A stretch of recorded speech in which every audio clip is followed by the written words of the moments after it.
Hey folks, before we dive in, make sure you're following Sky Alert USA so you don't miss this video or any of the wild weather stories we've got coming your way.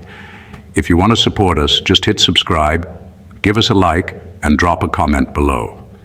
It really helps us out and keeps you in the loop for all the latest updates. Two massive winter storms are about to slam the United States back to back. And what makes this one truly wild is the second storm could actually spin up tornadoes in February. Yeah, you heard that right. Tornadoes. In the middle of winter.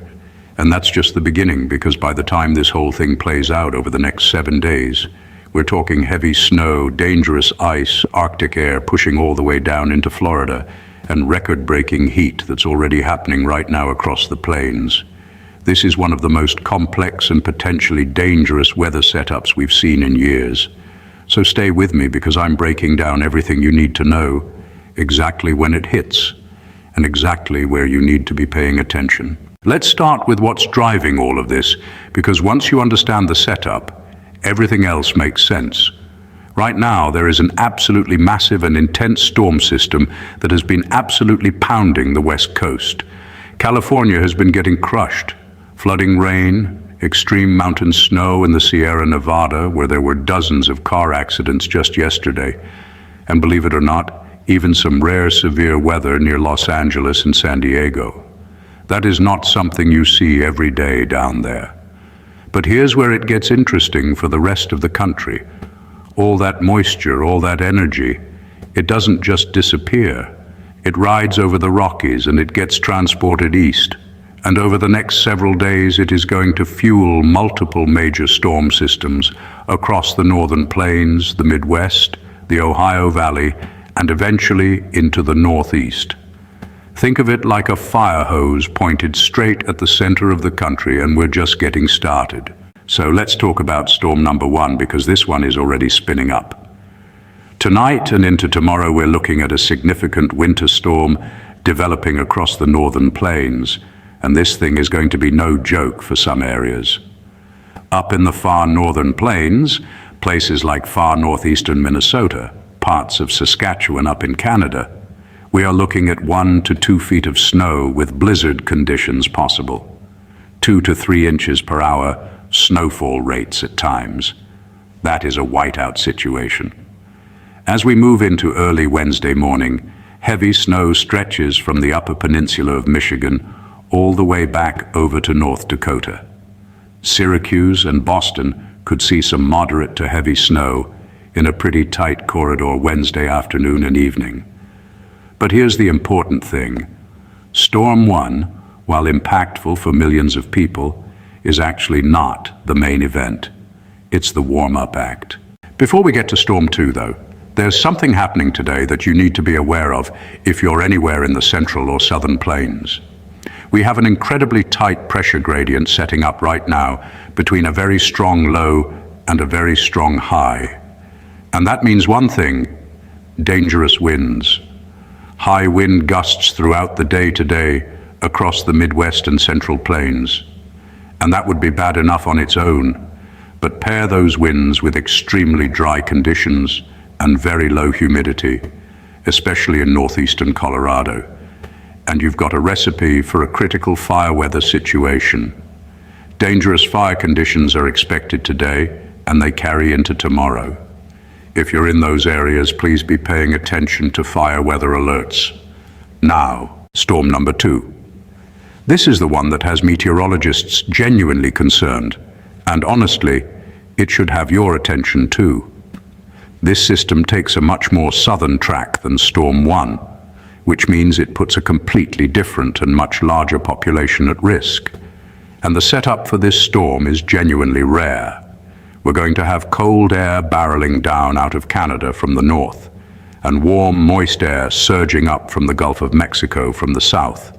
And they are going to collide head-on right over the Ohio Valley on Thursday. And when those two air masses crash into each other with the right ingredients in place, you don't just get snow, you can get severe thunderstorms, you can get supercells, you can get tornadoes in February. The Storm Prediction Center has already issued a slight risk of severe weather for areas including Cincinnati, Louisville, and central Illinois and Indiana for Thursday. There's also a marginal risk surrounding that area, reaching out towards Indianapolis and Clarksville, Tennessee. The primary threats are going to be damaging winds, large hail, and the possibility of tornadoes. And, I want to be clear about the uncertainty here. The difference between a high-ceiling tornado outbreak and a day where nothing happens could literally come down to whether dew points hit 60 degrees or not. All three ingredients, moisture, instability, and wind shear, need to come together at the same time. Right now, the models are suggesting they will, but as we get closer, that could change. The Storm Prediction Center could upgrade this risk. The area could expand. So if you live anywhere from western Illinois through southern Indiana, Louisville, Cincinnati, and down into parts of Tennessee, stay weather aware Thursday. Download your local weather app. Know where you'll shelter if warnings are issued. Tornadoes in February are rare, but they absolutely happen, and this setup has the potential to be significant. In terms of snow from Storm 2, the heaviest accumulations are going to be focused across Nebraska, South Dakota, and the upper Midwest, areas that have barely seen any snowfall so far this winter. A widespread 3 to 6 inches is expected, with locally higher amounts possible. The Northeast also continues to get hit, with the best window for significant snowfall there being Friday through Sunday. And then there's a third system lurking behind all of this. And this one has two very different possible outcomes. The European model, the ECMWF, keeps this pretty weak and unorganized, with mostly a severe weather threat in the southeast on Friday and early Saturday, and very limited snowfall that dissipates quickly. The GFS model tells a completely different story. A more organized, severe weather threat across the southeast late Friday, followed by a significant snowfall event stretching from Oklahoma through the lower Midwest and Ohio Valley on Saturday, and then a potentially major northeast winter storm on Sunday. Two completely different solutions. We'll be watching this very closely over the next several days, because if the GFS is right, some people who aren't even on anyone's radar right now could be looking at meaningful snowfall this weekend.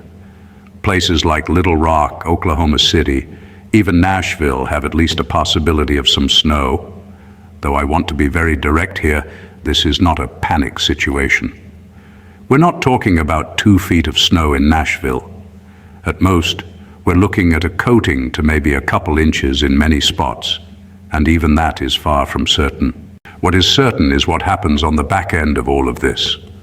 By Sunday into Monday, an Arctic air mass is going to pour out of Canada and push all the way down into Florida. Temperatures by Monday morning could be 20 to 30 degrees below normal across a huge swath of the country. It is going to get brutally cold. So if you've been enjoying the unseasonable warmth, and believe me, the northern and central plains have been running 30 to 40 degrees above average with record-breaking heat this week. Enjoy it while it lasts, because winter is coming back hard. This is an evolving situation with a lot of moving parts, and things are going to keep changing over the next several days. Make sure you stay connected to the latest forecasts, know your local alerts, and have a plan if you're in any of these impact zones. This stretch of weather over the next 7 to 10 days is genuinely one of the more remarkable setups we've seen this winter, and we'll be keeping you updated every step of the way.